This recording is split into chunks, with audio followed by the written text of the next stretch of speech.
The standard guidelines for new clear ice are 4 inches in thickness for good, clear, clean ice.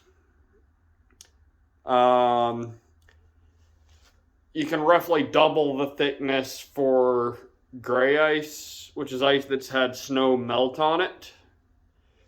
And then refreeze, which significantly weakens it.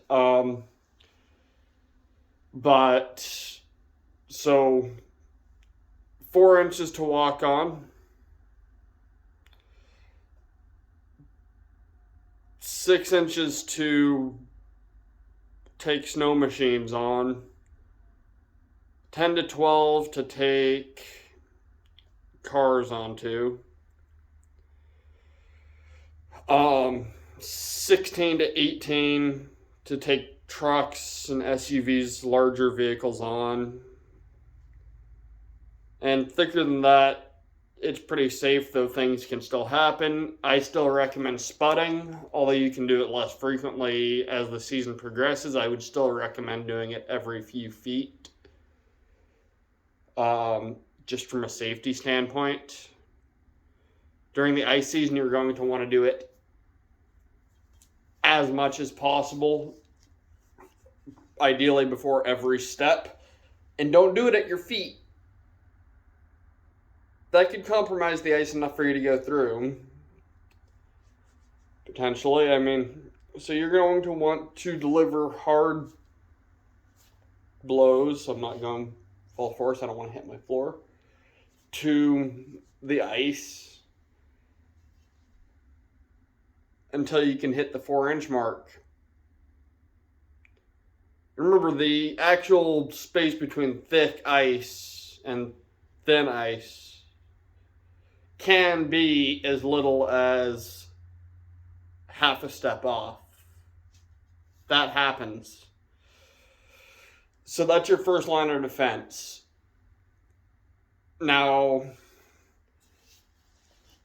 the next thing you're going to need, or I guess I wouldn't say necessarily need, but I strongly encourage, especially for early ice, is either a flotation suit or a non-inflatable life jacket.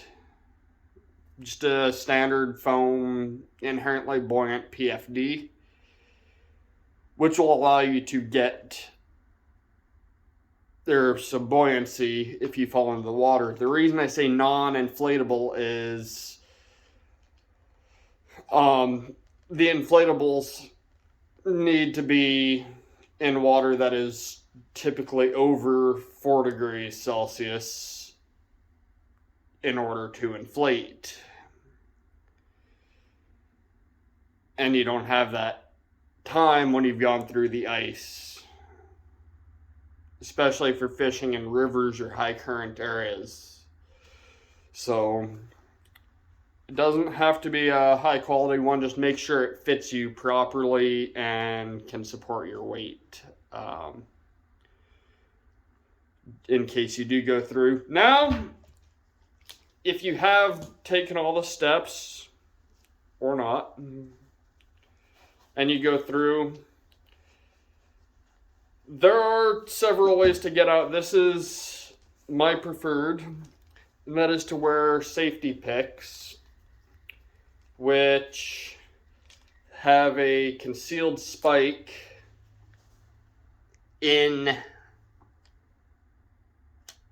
the sheath here that when you press it down, drives the sheath up, driving that spike into the ice, which allows you to pull yourself along. The other way, if you don't have these, and these are cheap, any expense you spend on safety is worth your life. An ounce of prevention, say you spend $100 on equipment,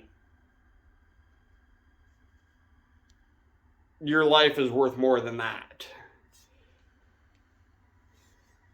So bear that in mind. Your life is worth more than money.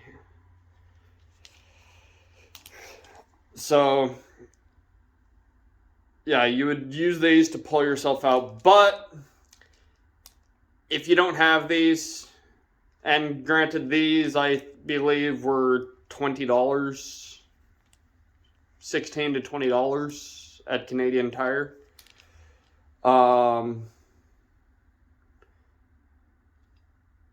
You can freeze your arms to the ice and pull yourself out.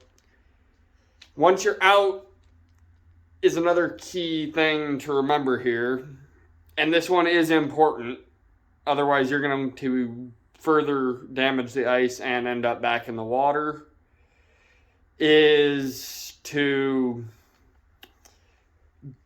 crawl prone, so army crawl for 5 meters. And for all these measurements, I'm going to put that into the into Imperial in the video. So for at least 5 meters, so that you can get over the ice back onto safe ice, and make sure that you are coming or going the way you walked in. You've already been over that ice. You know that ice is good. So once you're out of the water and back on safe ice, the first thing I would recommend is to change into a spare set of clothing. Even if you're done fishing for the day, change into a spare set of clothing. It doesn't take very long for hypothermia to set in, and it doesn't take very long for it to kill you. So, and from experience, I can tell you, when you've gone through the ice, things happen fast. So commit all of this to memory, and just everything happens incredibly fast, and it's quite terrifying. Even if you're done for the day, which you very well could be, you want to get out of that clothing as quickly as possible. At that time, I actually did not have spare clothing. I was fishing close to home. The ice had been safe. I hit a weak patch in the ice, and I ended up going through the river.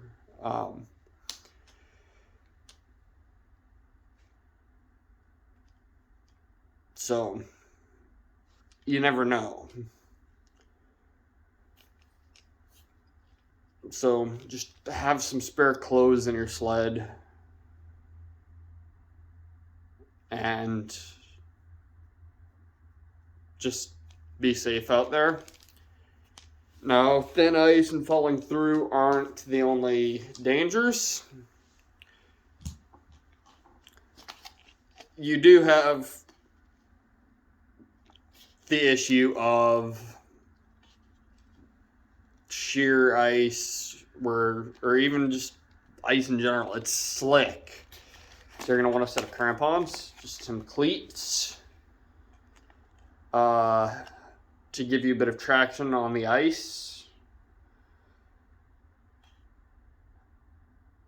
I mean, a slip itself could kill you, or ruin your season, or ruin your day.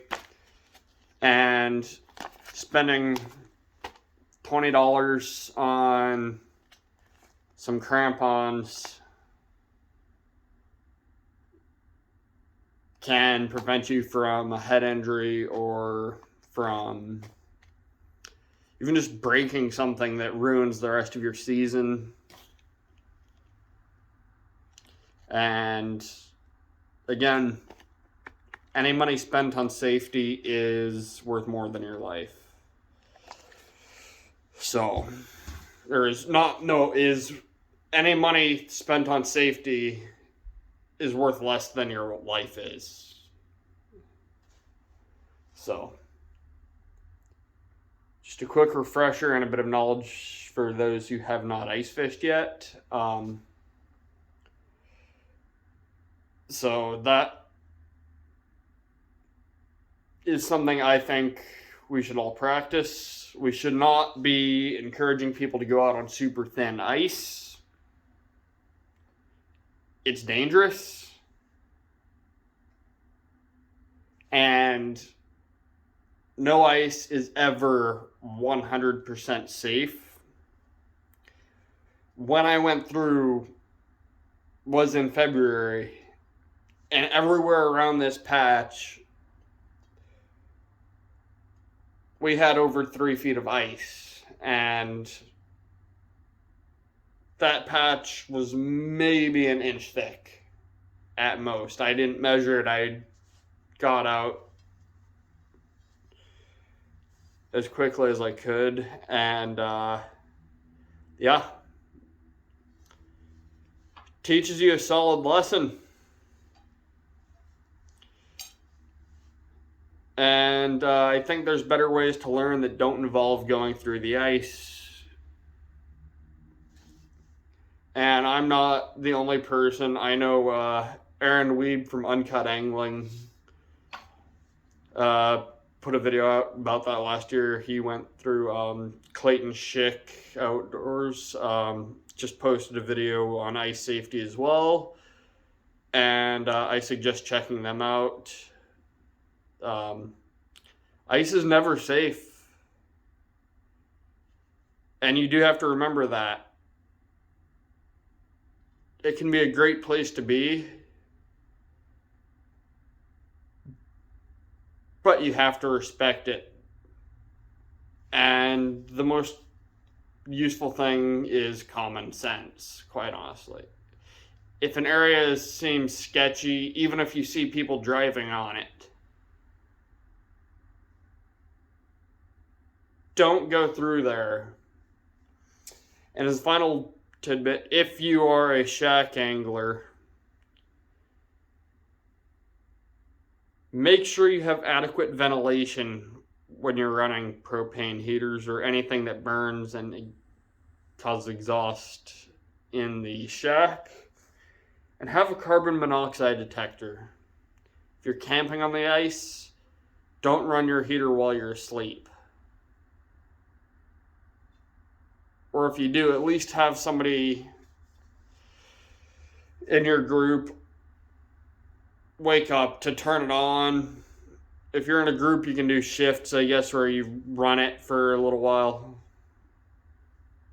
and shut it off for a while. I don't know. I tend to ice camp alone, so I set an alarm roughly every hour and turn it on for a few minutes and then shut it off. But carbon monoxide is the silent killer. And if you're asleep, you really won't notice that you're getting drowsy or lightheaded. So we had a few people die here last year as a result of carbon monoxide. So just bear that in mind. Always have a detector with you. Make sure you're going outside regularly to get some fresh air. Yeah, I think that concludes this video.